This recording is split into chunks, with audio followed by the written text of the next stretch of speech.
नमस्कार. मी भाऊ तोरसेकर. तुम्ही बघत आहात प्रतिपक्ष.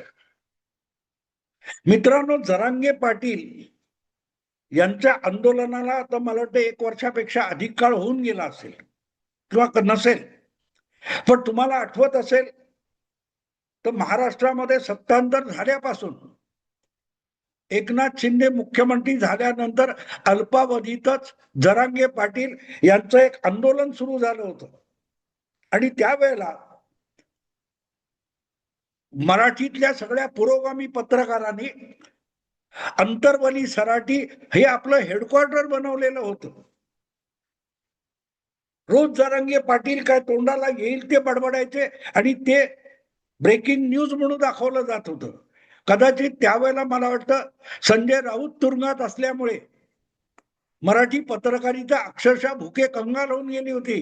त्यांना बेताल बोलणारा कोणीही संजय राऊत यांच्या अभावी मिळत नव्हता. अशा वेळेला जरांगे पाटील यांचा उद्भव झाला होता. अंतरवली सराटीमध्ये उपोषण करणारे जरांगे पाटील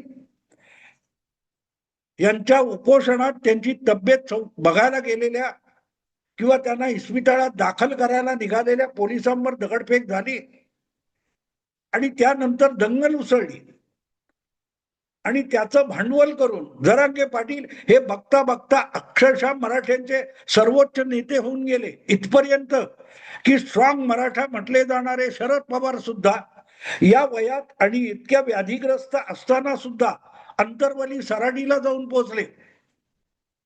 त्यांनी आपला एक शिलेदार राजेश टोपे यांना रसद म्हणून जरांगे पाटील यांच्या दिमतीला दिला होता. आपण त्या काळातली व्हिज्युअल अजूनही काढून बघू शकाल की ज्यामध्ये जरांगे पाटील शिवरायांचा पुतळा मागे लावून पुढे बसलेले, चादर गुंडाळलेले, रजई घेतलेले आणि त्यांच्या बाजूला राजेश टोपे हे अक्षरशः हनुमंतासारखे किंवा लक्ष्मणासारखे बाजूला बसलेले दिसतात. तर जरांगे पाटील हा मीडियाचा सेंटर झाला होता. जरांगे म्हणाले, जरांगे कडाडले, भडकले, जरांगे पाटलांनी तोफ डागली वगैरे वगैरे. अंतरवली सराटी हे एक प्रकारे केंद्र बनलं होतं. पण लक्ष देवेंद्र फडणवीस उपमुख्यमंत्री होतं आणि जरांगे पाटलांनी कुठलेही अपशब्द बोलू दे ते अगत्याने ब्रेकिंग न्यूज म्हणून दाखवले जात होते आणि जरांगे पाटलांची जीभ घसरली म्हणून सांगत अख्खा मराठी मीडिया त्या घसरगुंडीवरून पिकनिक करत असायचा. आठवतं तुम्हाला? जरांगे पाटील यांच्या बोलण्यातलं तथ्य काय होतं, कंटेंट काय होता? कंटेंट नसणं, बिनबुडाचं बोलणं, बेताल बोलणं, हीच म्हणावं तशी जरांगे पाटील यांच्या वक्तव्यामधली गुणवत्ता होती. म्हणजे ते शब्द दाखवायचे आणि जीव घसरली म्हणायचं. तेव्हा एकूणच आपली क्रेडिबिलिटी हळूहळू करत अशातून मराठी मीडियाने घालवलेली आहे. पण अलीकडे गंमत अशी झाली, नंतर आता मुंबईत चाललो आणि आता घेतल्याशिवाय येणारच नाही, आरक्षण घेतल्याशिवाय येत नाही म्हणून जरांगे पाटील ऐन गणेशोत्सवात मुंबईला पोहोचले होते आणि 6 दिवसात अक्षरशः गाशा गुंडाळून पळाले. कारण हायकोर्टाचा दट्ट्या बसल्यावर या महान मराठा योद्ध्याची पळता भुई थोडी झाली. ज्या दिवशी कोर्टाने फतवा काढला की मुंबईमध्ये काही गडबड झालेली चालणार नाही, हे हायकोर्टात गेलेल्या वकिलांकडून, अगदी जरांगे पाटलांच्या वकिलाकडून खबर मिळतात.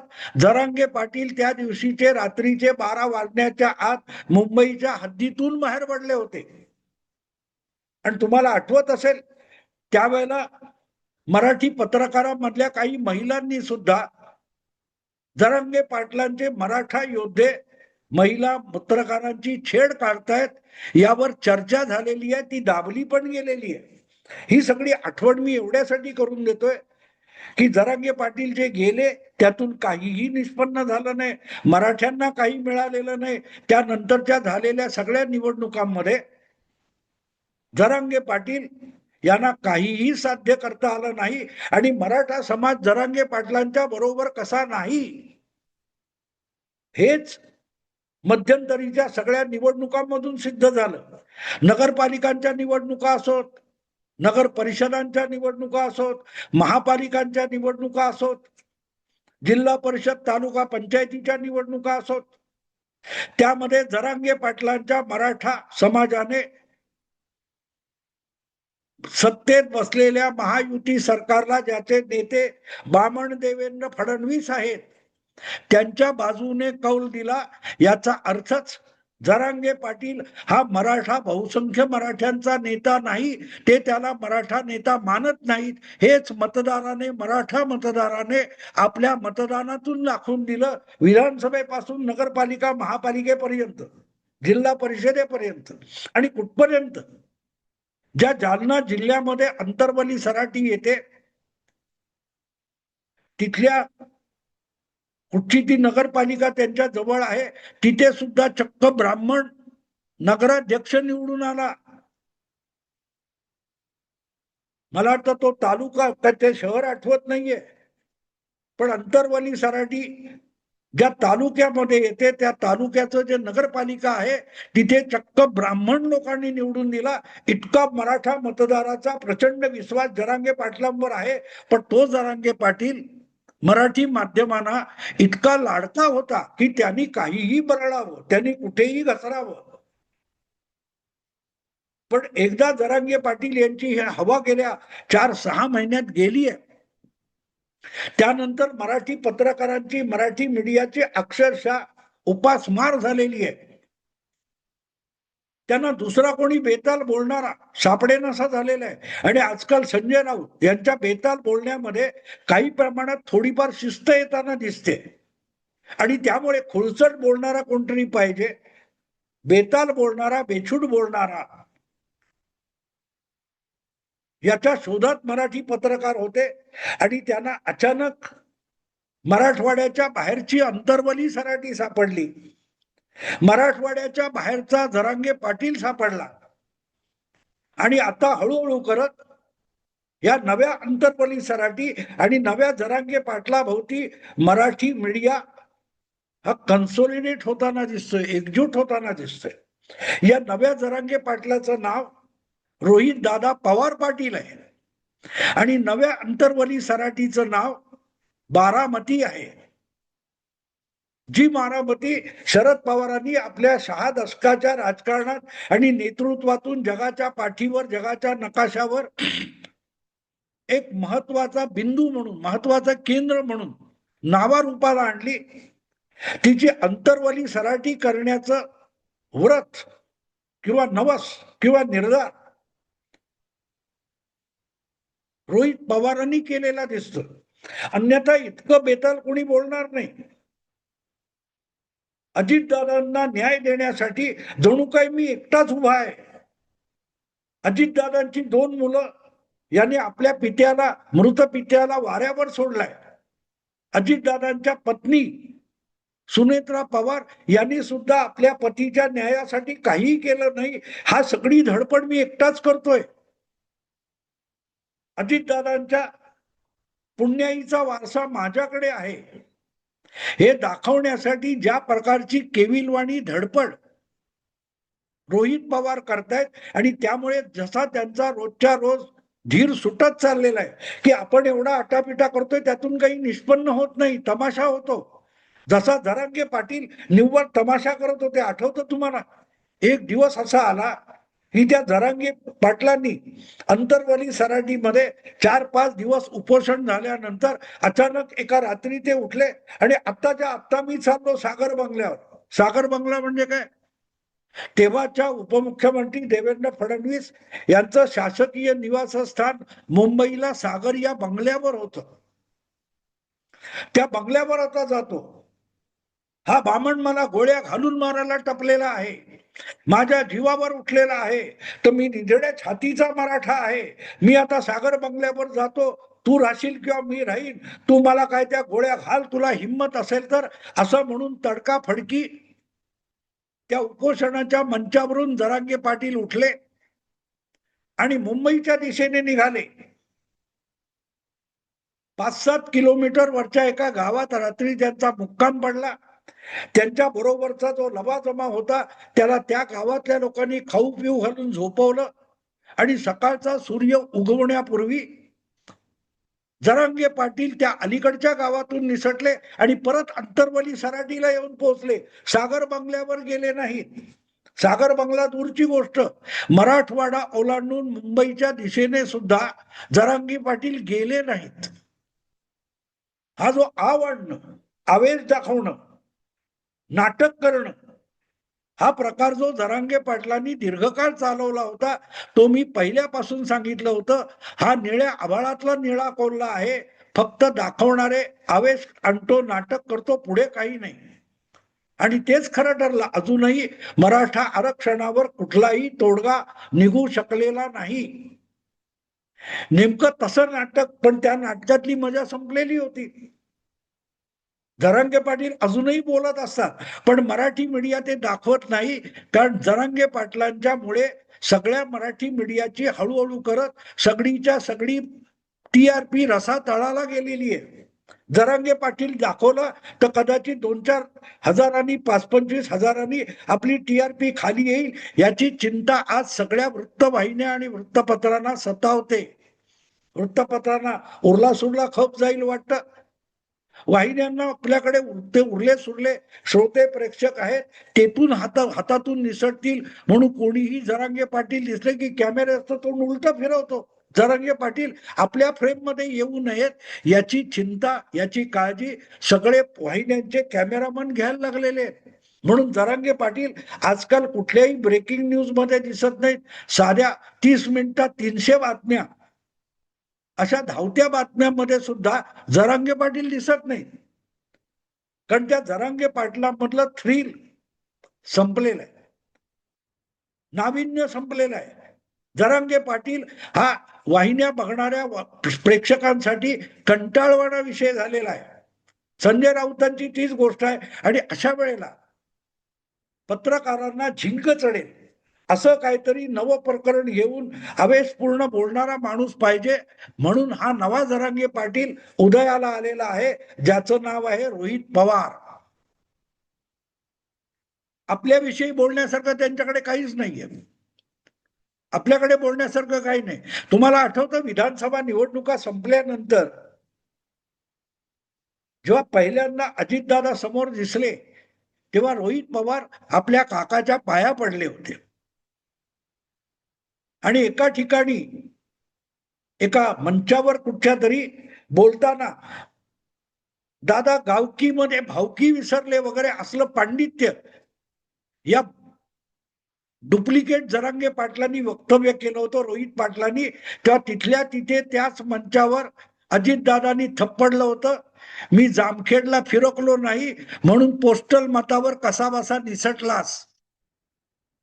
थोडक्यात अजितदादांनी रोहित पवारांना तिथल्या तिथे बजावलं की मी तुझ्या विरुद्ध प्रचार करायला आलो नाही म्हणून तुझी आमदारकी वाचलीये. अन्यथा राष्ट्रवादी काँग्रेस शरद पवार गटाचे 10 ऐवजी 9 आमदार आले असते. कारण अजितदादा जर गेले असते तर रोहित पवारांचा हमखास पराभव झाला असता. तेव्हा ती गोष्ट अजितदादांनी तोंडावर त्याच मंचावर रोहित पवारांना सुनावली होती, ज्यांना आज आपल्या काकाच्या प्रेमाचा पुळका आलेला आहे. एवढं अजितदादाविषयी प्रेम आणि आस्था होती. तर तेव्हाच अजितदादांच्या सोबत त्या राष्ट्रवादीमध्ये रोहित पवार का गेले नव्हते?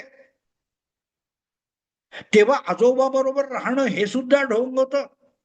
आणि आता अजितदादांचा मृत्यूनंतर त्यांचा रोहित दादाला आलेला पुळका सुद्धा तितकाच ढोंगी आहे. काल परवा कुठच्या तरी बारामतीत काय कुठे बघितलं, एकच दादा रोहित दादा अशी घोषणा दिल्यानंतर त्याला धापलं राहिली. हे छोप, वाटेल ते बोलायचं नाही, एकच दादा अजित दादा. अरे खुद्द अजित दादांना सुद्धा असल्या घोषणा आवडत नव्हत्या.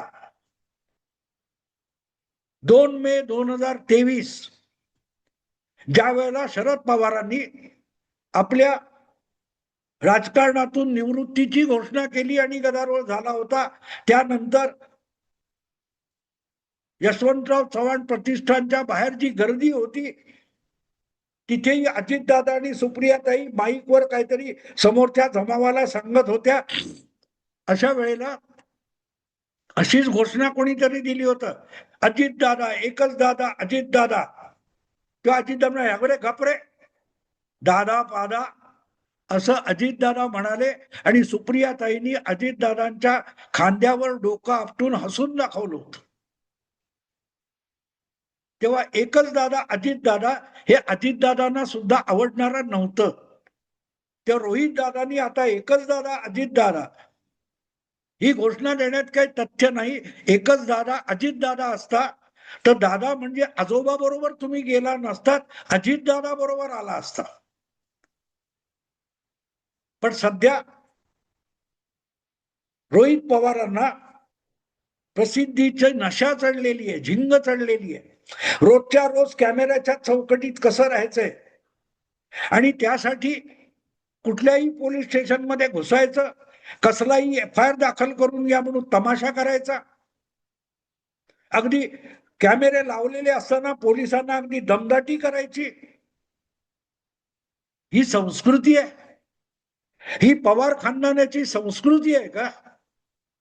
प्रशासनात काम करणाऱ्या अधिकाऱ्याला त्याच्या नियमाबाहेर जाऊन काम करायला सक्ती करणं आणि तो करत नसेल तर त्याला दमदाटी करणं, ही संस्कृती आहे पवार परिवाराची. पण कॅमेऱ्यात असं आवडतं लोकांना. अरे वा, तो एक अमिताभ होता, तो एक धर्मेंद्र होता किंवा तो एक विनोद खन्ना होता. तो पोलीस स्टेशन मध्ये जाऊन पोलिसांना दम देत होता. तसा आपला रोहित दादा, एकच दादा, रोहित दादा आणि भरपूर पादा. रोहित दादा भरपूर पादा, काही होणार नाही. तुमचा जरांगे पाटील होणार आहे, अजितदादा तो होणं अशक्य आहे. किंवा पुळका आल्याचं किंवा नाटकं करण्याची कितीही प्रयत्न करा, निष्पन्न काही होणार नाहीये. आणि मीडियाचंही लक्षात घ्या, जोपर्यंत असं नाट्यमय काहीतरी असतं तेवढा वेळ दाखवतात आणि TRP घसरायला लागली की तुमच्याकडे ढुंकून बघत नाहीत. मीडियावाले जे आज तुम्हाला हरभऱ्याच्या किंवा मोहरीच्या झाडावर चढवतायत ना, ते एकदा TRP तुमच्यामुळे मिळत नाही दिसलं की तुमच्याकडे ढुंकून बघणार नाही. रोहित दादा समोरून येताना दिसला की कॅमेरा उलटा फिरवतील.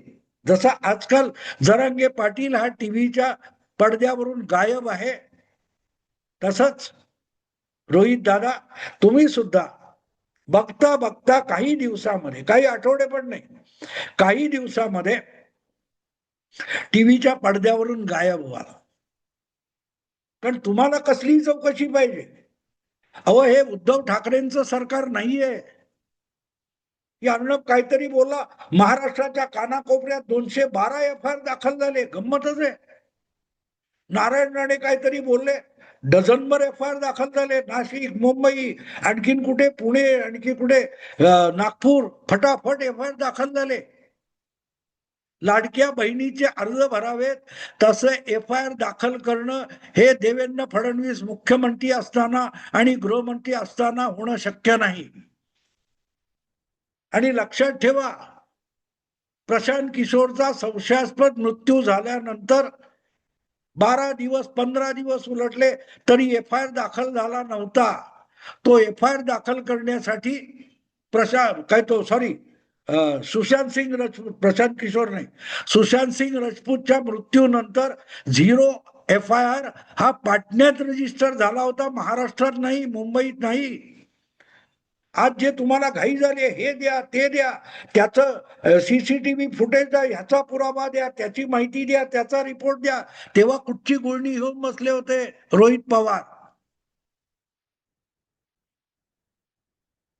तर तात्पुरतं तुम्ही जे हातपाय आपटून भर चौकामध्ये एखाद्या मोठ्या घरचं वयाने वाढलेलं पोर हातपाय आपटताना चौकामध्ये दिसलं तर अनेक कॅमेरे ऑन होतात, पण त्यामुळे सिद्ध काहीही होत नाही.